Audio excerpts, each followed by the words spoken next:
If you've been doing any research at all about moving to the Coachella Valley, moving to Palm Springs metro area, then you've probably seen somebody talking about the two different power companies that exist in the Coachella Valley.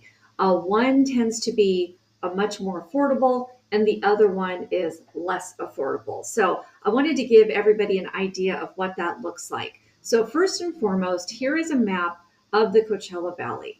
Let me give you a little bit of insight into that. So if you're looking here, you're going to see Palm Springs is right here. Coachella is down here. So we kind of have the west side of the valley and the east side of the valley.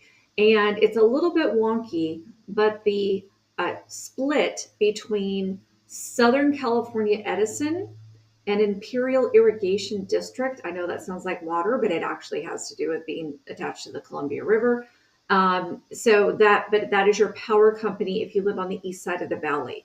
So when we moved here, we chose a lot, not just based on the affordability of the power company, but you're running your air conditioner all summer long, especially if you're going to be living here full time.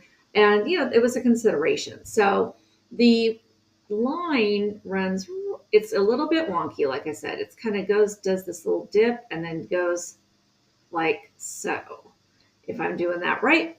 Actually, you know what? I don't think I did do that right. Let me redo that. Okay. So let's do that again. It actually, yeah, that's our, no, yeah, that's our line. Okay. So sorry. All right. So it does this weird little loop thing, and I'm going to show you the exact actual map anyway. But basically, this is kind of how it splits the valley in half. So what you have is you see Bermuda Dunes. It's actually one of the smaller cities. There's 9 main desert cities, and those cities are Palm Springs, Desert Hot Springs, Cathedral City, Rancho Mirage, Palm Desert, Indian Wells, La Quinta, Indio, and Coachella.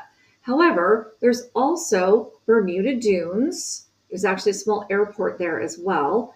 And there's Thousand Palms. And both of those are, they're not included in the 9 main cities. But so this will give you an idea. So if you're living in this side, and we chose Indio, in fact, we are right down in this area here.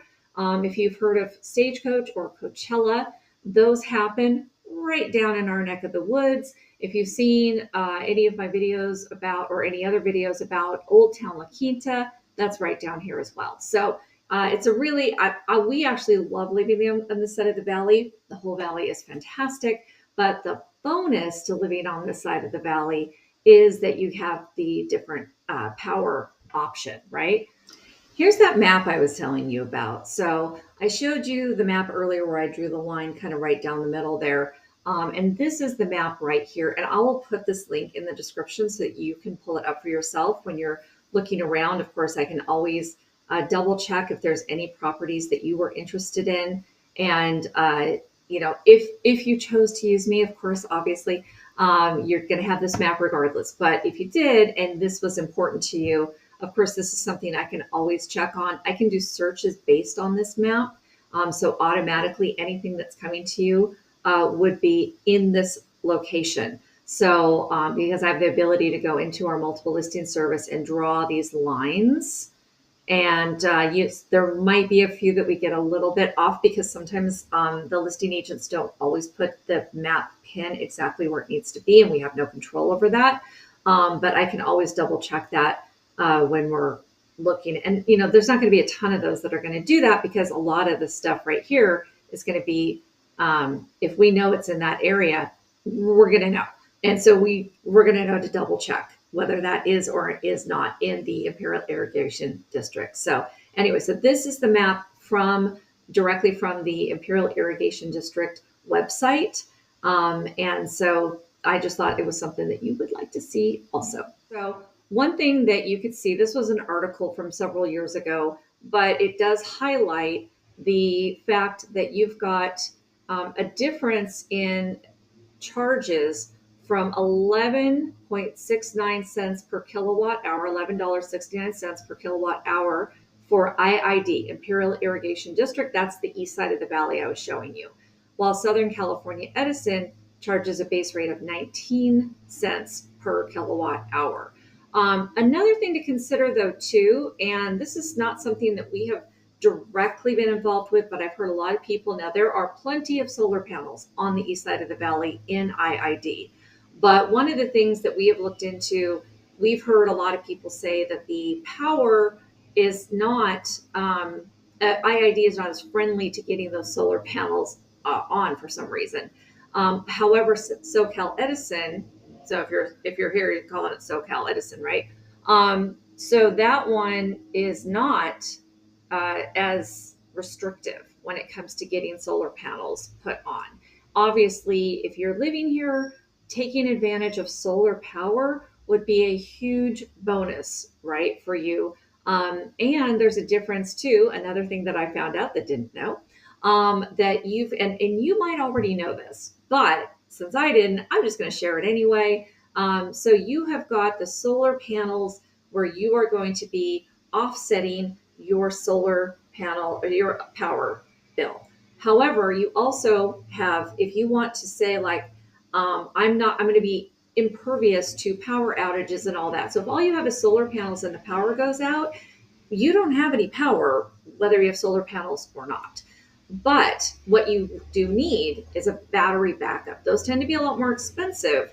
But I'll tell you, as we go through, power getting more expensive, a lot of our power also has to do, a lot of our power is going to be, the grids are getting a little bit overwhelmed. California just did something in the last couple of years to try to help that power grid.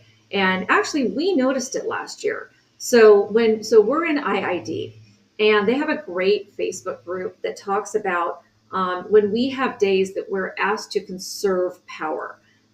What they're asking us to do is very reasonable. They're asking us to not use as much power between 4 p.m. and 9 p.m. at night.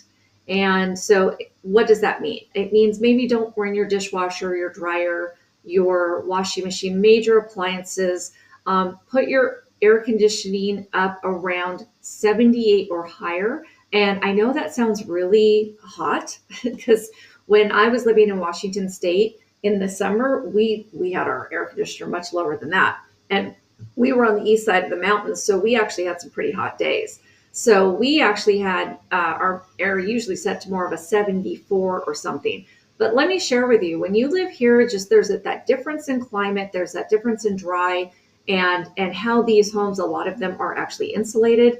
Let me tell you, if my house is set at 74 in the middle of the summer, I'm freezing. I'm grabbing a blanket, and which is obviously I'm not going to do that, right? So when we have our power set around, our air conditioner rather set around 77 to 78 on an average middle of the summer day, it's perfectly comfortable. I come in from outside, I'm almost too cold for a little bit when I first walk in. So even getting up to 80 degrees sometimes, and some people even set them a little bit higher than that.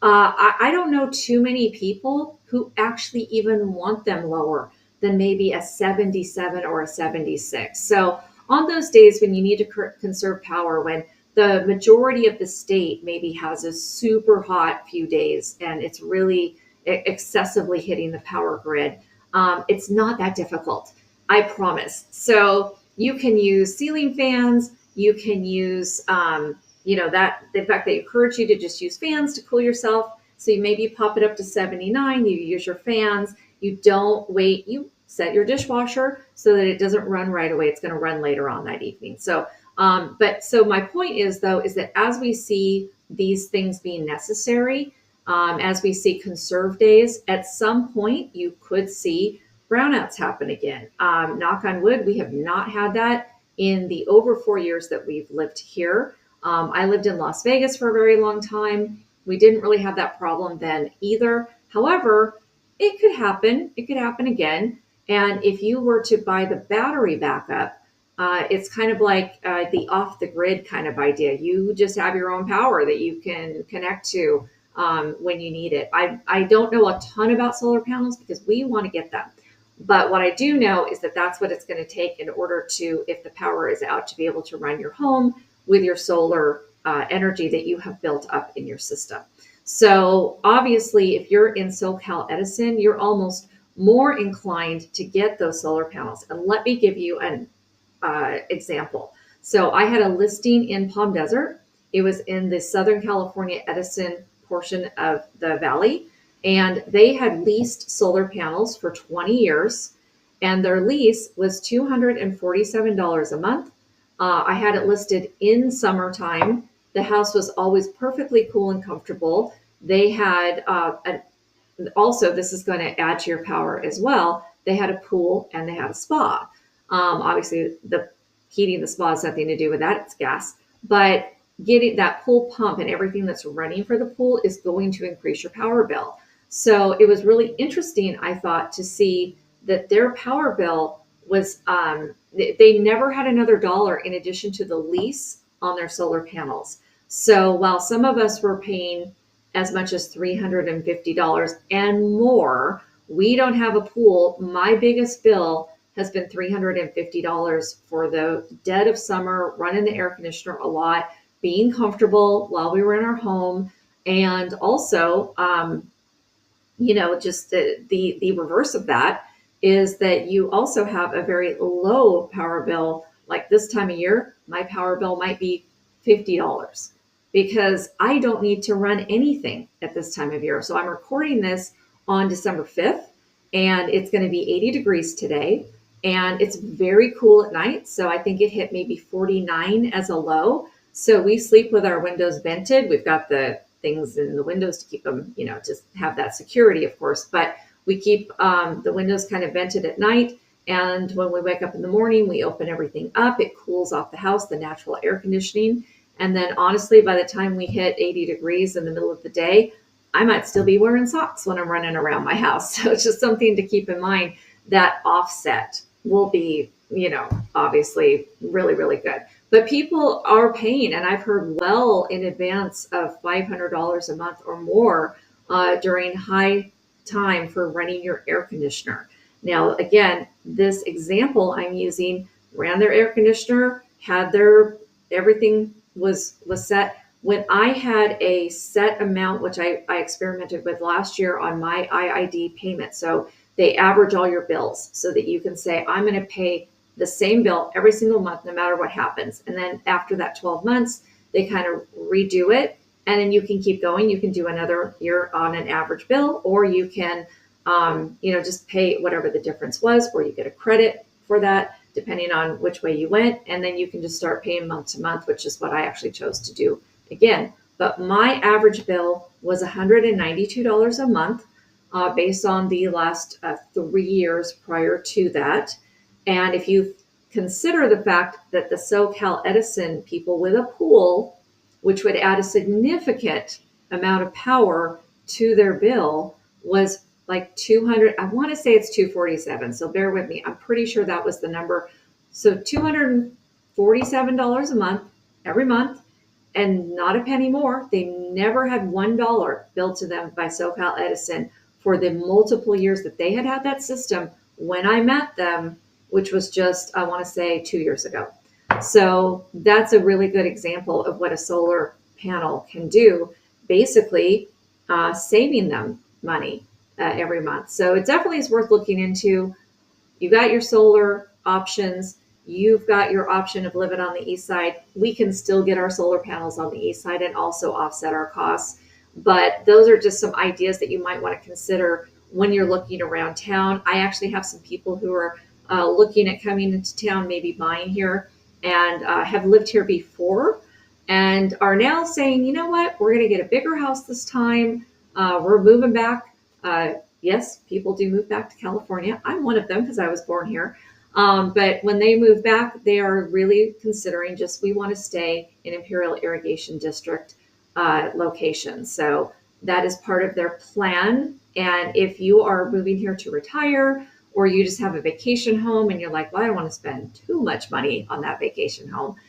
We still all have to live within a budget. Some are bigger than others, but it is really something that you might want to consider is taking either solar panels on the west side into consideration, or Move to the east side of the valley, have a cheaper power bill, generally speaking, at least as of today, as I'm doing this video, that is still a very big difference. And so that's something that you might want to take into consideration when planning where you might like to live in the valley. So I hope that helps, some good information, and you can always schedule a Zoom or a call with me anytime you like. And the information for that is down below in the description, of course, as always. And I'd be more than happy to just answer any questions that you may have. So I hope you have a great day and consider coming down to visit us. Bye.